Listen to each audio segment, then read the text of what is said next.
Сегодня ровно полгода, как Путин начал свою специальную трехдневную операцию по денацификации и демилитаризации Украины. Как результат, Россия сейчас контролирует 19,4% территории Украины. Это вместе с ранее захваченным Крымом и частями Донецкой и Луганской областях.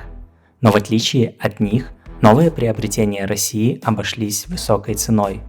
Только по данным блога Oryx, который считает технику по фото, Россия уже потеряла 5332 единицы техники, среди которых 970 танков, 1705 боевых бронемашин типа БМП, БТР и БМД, 162 самоходные артиллерийские установки, 92 реактивные системы залпового огня, 52 самолета, 49 вертолетов, а также свой флагман Черноморского флота – ракетный крейсер «Москва». Украинские же потери по данным Oryx в 4 раза ниже и составляют 1517 единиц техники, среди которых 240 танков. Да, быть может, данные украинские потери можно продать российскому населению как успешная демилитаризация, но факт в том, что украинская армия после начала полномасштабной агрессии со стороны России стала сильнее и многочисленнее.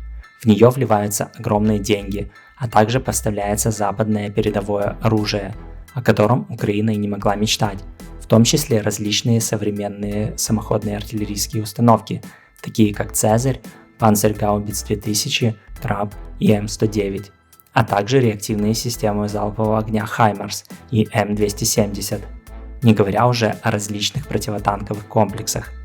В то время как Россия, наоборот, теряет свое передовое вооружение и вынуждена доставать с консервации устаревшее, такое как танки Т-62, дабы хоть как-то восполнить потери.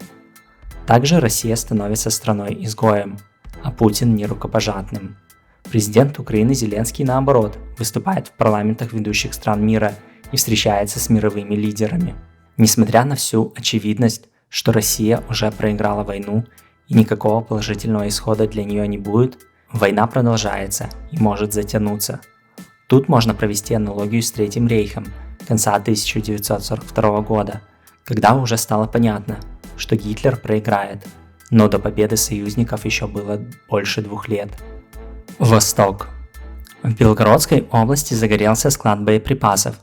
Причиной пожара послужил знаменитый эффект линзы, второй по опасности после непотушенных бычков. Харьков и пригороды обстреливают, но изменений на фронте не произошло. Южнее, в районе Изюма, сообщается о боях возле Дмитровки и Вернополья, а также севернее Богородичного. В районе Северска российская атака на Веселое была отражена. Спорная находится под контролем армии РФ. Дальше бои вдоль трассы Т-1302 и городские бои в Солидаре и селе Бахмутском. Подойти ближе к Бахмуту у россиян не выходит. Дальше вдоль всей линии фронта артиллерийские бои, но без продвижений. Сегодня ночью был взорван очередной склад боеприпасов в Токмаке. Причиной взрыва мог послужить эффект Хаймарс. Российские войска продолжают обстреливать Никополь с территории Запорожской АЭС. Юг.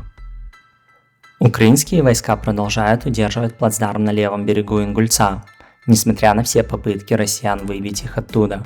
Также украинские силы удерживают посад Покровская, Солдатская и Благодатная в Херсонской области вдоль трассы Николаев-Херсон. А вот село Благодатное севернее, вероятно, контролируется россиянами. Но это столь маленькое село, что оно уже несколько раз переходило из рук в руки.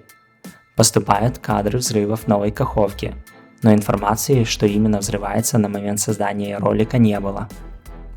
Поздравляю всех с Днем независимости Украины, спасибо за просмотр, буду благодарен, если вы поставите лайки, напишите адекватные комментарии, также подписка, колокольчик тоже приветствуется. Пока!